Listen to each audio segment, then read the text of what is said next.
আসসালামু আলাইকুম। সংবাদে আপনাদের সবাইকে স্বাগত জানাচ্ছি। আমি ফিরোজ তোহা। শুরুতেই বিআরবি কেবলস সংবাদ শিরোনাম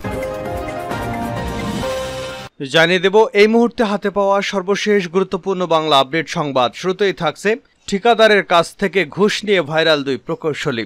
নারায়ণগঞ্জে এক ঠিকাদারের কাছ থেকে দুই প্রকৌশলীর প্রকাশ্যে ঘুষ গ্রহণের ভিডিও ইতিমধ্যেই সামাজিক যোগাযোগ মাধ্যমে ভাইরাল হয়েছে। এবারে জানাবো 2 বছরের বিদ্যুৎ বিল বকেয়া, লাইন কাটতে গেলে বেঁধে রাখলেন ইউএনও। জানাবো প্রতিষ্ঠা বার্ষিকী উপলক্ষে 10 দফা কর্মসূচি দিল আওয়ামী লীগ। বৃহস্পতিবার রাজধানীর বঙ্গবন্ধু অ্যাভিনিউ দলের যৌথ সভায় এ কর্মসূচি ঘোষণা করেন তিনি। প্রতিষ্ঠা বার্ষিকী উপলক্ষে সরোয়ার্দী উদ্যানের সমাবেশ সহ 10 দফা কর্মসূচি হাতে নিয়েছে আওয়ামী লীগ। এদিকে প্রধানমন্ত্রী ভারত যাচ্ছেন আজ, সম্পর্ক আরও জোরদারের লক্ষ্যে। মাত্র 10 দিনের ব্যবধানে শুক্রবার আবারও ভারত যাচ্ছেন প্রধানমন্ত্রী শেখ হাসিনা। গত 8 থেকে 10 জুন শেখ হাসিনার ভারত সফরের উদ্দেশ্য ছিল প্রধানমন্ত্রী নরেন্দ্র মোদীর শপথ অনুষ্ঠানে যোগদান। আর এবারের সফরটি পুরোপুরি দ্বিপাক্ষীয় উদ্দেশ্য, সম্পর্ক আরও জোরদার এবং ভবিষ্যতের রূপরেখা নির্ধারণ। জানিয়ে দেব দুপুরের মধ্যে 10 অঞ্চলে হতে পারে ঝড়। দেশের 10 অঞ্চলের দুপুরের মধ্যে 10 কিলোমিটার বেগে ঝড়ের আভাস দিয়েছে আবহাওয়া অধিদপ্তর। এজন্য সব এলাকার নদীবন্দরগুলোকে সতর্ক সংকেত দেখাতে বলা হয়েছে। শুক্রবার ভোর 5টা থেকে দুপুর 1টা পর্যন্ত দেশের অভ্যন্তরীণ নদীবন্দরের জন্য দেওয়া পূর্বাভাসে এমন তথ্য জানানো হয়েছে। এবং সর্বশেষ জানাবো আন্তর্জাতিক সংবাদ। হিজবুল্লাহর সঙ্গে ইসরায়েলের উত্তেজনা, যে সতর্কবার্তা দিল যুক্তরাষ্ট্র। টানা 8 মাস থেকে ইসরায়েল এবং হামাসের মধ্যে সংঘাত চলছে। চলমান এই সংঘাতের মধ্যে নতুন করে হিজবুল্লাহর সঙ্গে আরও একটি যুদ্ধ পরিস্থিতি সৃষ্টির দিকে যাচ্ছে। এ বিষয়ে ইসরায়েলকে সতর্ক করেছে যুক্তরাষ্ট্র। এতক্ষণ শিরোনাম শুনছিলেন, এবার বিস্তারিত। প্রিয় দর্শক, আপনি যদি এই চ্যানেলে নতুন হয়ে থাকেন, ভিডিওটি দেখতে দেখতে চ্যানেলটি সাবস্ক্রাইব করে আমাদের সঙ্গেই থাকুন। আর এই ভিডিও সম্পর্কে আপনি আপনার মূল্যবান মতামতটি কমেন্ট বক্সে জানিয়ে দিন। আর হ্যাঁ প্রিয় দর্শক, জানিয়ে দিন ভিডিওটি কোথা থেকে দেখছেন। ঠিকাদারের কাছ থেকে ঘুষ নিয়ে ভাইরাল দুই প্রকৌশলী। নারায়ণগঞ্জের এক ঠিকাদারের কাছ থেকে দুই প্রকৌশলীর প্রকাশ্যে ঘুষ গ্রহণের ভিডিও ভাইরাল হয়েছে। নারায়ণগঞ্জ জেলা পরিষদ কার্যালয়ে জহির নামের ওই ঠিকাদারের কাছ থেকে প্রকাশ্যে ঘুষ গ্রহণ করতে দেখা যায় উপ সহকারী প্রকৌশলী কাঞ্চন কুমার ও সাবেক সহকারী প্রকৌশলী আব্দুল কুদ্দুসকে। এই সময় তাদেরকে ঘুষের পরিমাণ নিয়ে দর কষাকষি করতে দেখা যায়। মোবাইল ফোনে ধারণ করা 5 মিনিটের এই ভিডিওটি ইতিমধ্যেই সামাজিক যোগাযোগ মাধ্যমে ছড়িয়ে পড়েছে। তবে ভিডিওটি কবে ধারণ করা তা নিশ্চিত হওয়া যায়নি।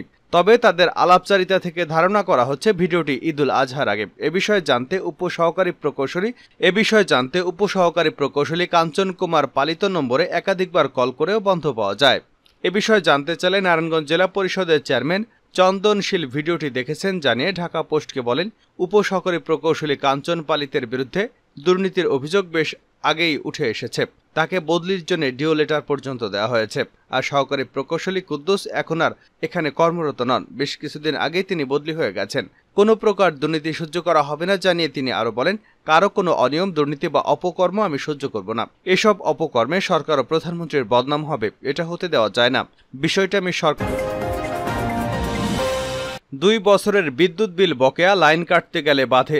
জামালপুরের দেওয়ানগঞ্জে পল্লী বিদ্যুতের বকেয়া বিল পরিশোধ না করায় বিদ্যুৎ সংযোগ বিচ্ছিন্ন করতে গেলে উপজেলা নির্বাহী কর্মকর্তা ইউএনও নির্দেশে পল্লী বিদ্যুতের কর্মচারীকে বারান্দার খুঁটির সঙ্গে বেঁধে রাখলেন কর্মরত আনসার সদস্যরা। বৃহস্পতিবার উপজেলা পরিষদ চত্বরে ইউএনও আবাসিক কোয়ার্টার সংলগ্ন আনসার ব্যারাকে ঘটনা ঘটে। তবে ঘটনার সমঝোতা হয়েছে বলে জানান দেওয়ানগঞ্জ পল্লী সমিতির জোনাল অফিসের ডিজিএম মোহাম্মদ ইয়াহিয়া সিদ্দিকী। এদিকে বেঁধে রাখার ঘটনার একটি ভিডিও সামাজিক যোগাযোগ মাধ্যমে ছড়িয়ে পড়েছে। এই ভিডিওতে দেখা যায় বারান্দার লোহার পাইপের সঙ্গে পল্লী বিদ্যুৎ সমিতির কর্মচারীকে বেঁধে রেখেছে এবং পাশেই আরেক পল্লী বিদ্যুৎ কর্মচারী বসে রয়েছে। এ সময় এক ব্যক্তি মোবাইল ফোনে ভিডিও করেছেন। এই ভিডিওতে পল্লী বিদ্যুৎ কর্মচারীকে বলতে শোনা যায়, আমি সরকারি কাজ করতে এসেছি, আমি কি সরকারি লোক না? আমাকে এভাবে চোরের মতো বেঁধে রাখতে পারেন না। পাশ থেকে আরেক লোক বলতে থাকেন, আপনাকে বলার পর লাইন কাটছেন কেন? এ সময় আরও শোনা যায়, ইউএনও নির্দেশে আপনাকে বেঁধে রাখা হয়েছে। খোঁজ খবর নিয়ে জানা গেছে দেওয়ানগঞ্জ উপজেলা পরিষদ কোয়ার্টারের বেলি 1, হাসনাহেনা 1 এবং আনসার ব্যারাকের 2 বছরের পল্লী বিদ্যুতের বিল বকেয়া রয়েছে। বৃহস্পতিবার পল্লী বিদ্যুৎ দেওয়ানগঞ্জ জোনাল অফিসের এজিএম মোহাম্মদ শেখ ফরিদের নির্দেশে পল্লী বিদ্যুতের line technician Mohammad Iqbal Hossain line two level 1 Shahjamal Yasin নামের 2 কর্মচারীর বকেয়া বিলের জন্য উপজেলা চত্বরে যান। সেখানে কিছুক্ষণ ঘোরাঘুরি করে উপজেলা পরিষদ কোয়ার্টারের বেলি 1, হাসনাহেনা 1 এবং আনসার ব্যারাকের দায়িত্বশীল কাউকে না পেয়ে পল্লী বিদ্যুৎ কর্মচারীরা এজিএম মোহাম্মদ শেখ ফরিদকে ফোন দিয়ে বিষয়টি জানালে তিনি বিদ্যুৎ সংযোগ পরিচ্ছন্ন করার নির্দেশনা দেন। নির্দেশ পেয়ে মোহাম্মদ ইকবাল হোসেন ও শাহজামাল ইয়াসিন আনসার ব্যারাকের কর্তব্যরত আনসারদের বিদ্যুৎ সংযোগ বিচ্ছিন্ন করার কথা জানালে আনসার সদস্যরা ইকবাল হোসেনকে আনসার ব্যারাকের বারান্দার খুঁটির সঙ্গে বেঁধে রাখেন। প্রতিষ্ঠা বার্ষিকী উপলক্ষে 10 দফা কর্মসূচি দিল আওয়ামী লীগ। আওয়ামী লীগের প্রতিষ্ঠা বার্ষিকী উপলক্ষে কর্মসূচি ঘোষণা করেছে দলের সাধারণ সম্পাদক ওবায়দুল কাদের। বৃহস্পতিবার রাজধানীর বঙ্গবন্ধু অ্যাভিনিউয়ে দলের যৌথ সভায় এ কর্মসূচি ঘোষণা করেন। প্রতিষ্ঠা বার্ষিকী উপলক্ষে সরোয়ার্দী উদ্যানে সমাবেশ সহ 10 দফা কর্মসূচি ঘোষণা করেছে দলটি।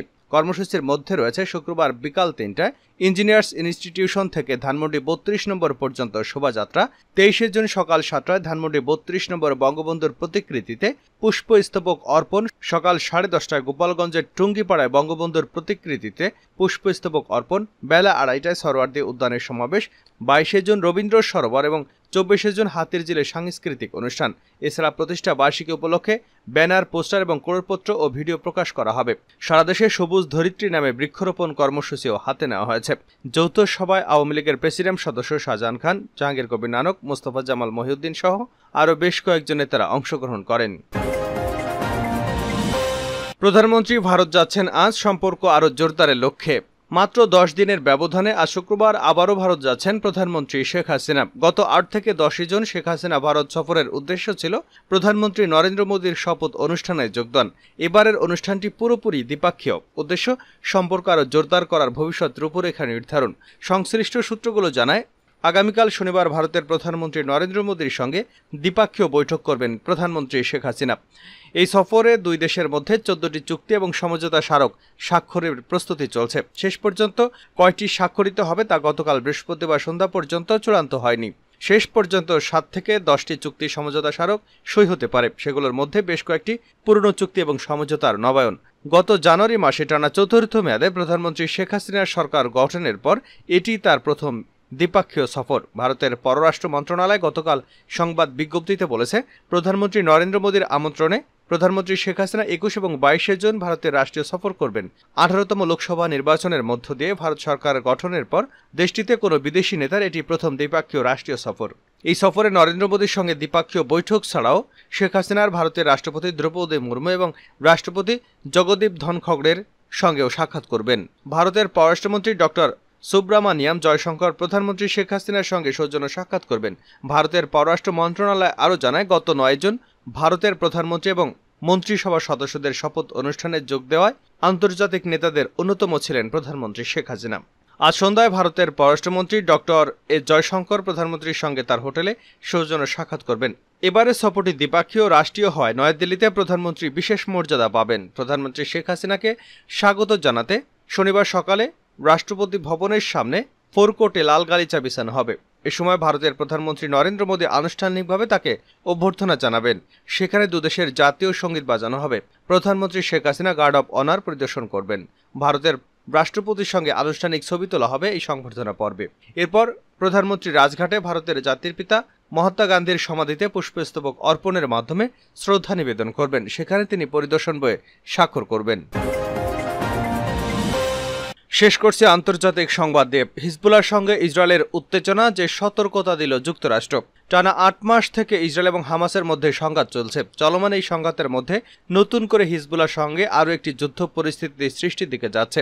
এ বিষয়ে ইসরায়েলকে সতর্ক করেছে যুক্তরাষ্ট্র। বৃহস্পতিবার ইসরায়েলের কর্মকর্তাদের সঙ্গে এক বৈঠকে মার্কিন পররাষ্ট্রমন্ত্রী অ্যান্থনি ব্লিংকেন এই সতর্কতা দিয়েছেন। খবর রয়টার্সের। প্রতিবেদনে বলা হয়েছে, বৈঠকে মার্কিন পররাষ্ট্রমন্ত্রী অ্যান্থনি ব্লিংকেন ইসরায়েলি কর্মকর্তাদের গাজায় ইসরায়েলের যুদ্ধের মধ্যে লেবাননের হিজবুল্লাহর সঙ্গে বিরোধ রোধে প্রয়োজনীয় ব্যবস্থা নিতে বলেছেন। তাদের সঙ্গে যুদ্ধে না জড়ানোর বিষয়ে সতর্ক করেছে যুক্তরাষ্ট্র। স্টেট ডিপার্টমেন্ট জানিয়েছে, ইসরায়েলের জাতীয় নিরাপত্তা উপদেষ্টা চাজি হানেকবি এবং ইসরায়েলের কৌশলগত বিষয়ক মন্ত্রী রন ডরমারের সঙ্গে বৈঠকের সময় ব্লিংকেন এসব কথা বলেছেন। এর আগে হোয়াইট হাউসের একজন বিশেষ দূত জানিয়েছেন, ইসরায়েল এবং হিজবুল্লাহর সঙ্গে বড় ধরনের যুদ্ধ ঠেকাতে যুক্তরাষ্ট্র কাজ করে যাচ্ছে। বুধবার হিজবুল্লাহ নেতা হাসান নাসরুল্লাহকে লেবাননের বিরুদ্ধে একটি বড় ইসরায়েলি সামরিক আক্রমণের বিষয়ে সতর্ক করে বলেছেন, শত্রুদের জানা উচিত, তারা যদি আমাদের বিরুদ্ধে সর্বাত্মক যুদ্ধ শুরু করে, তাহলে রকেট হামলা থেকে তাদের কোনো অংশই বাদ পড়বে না।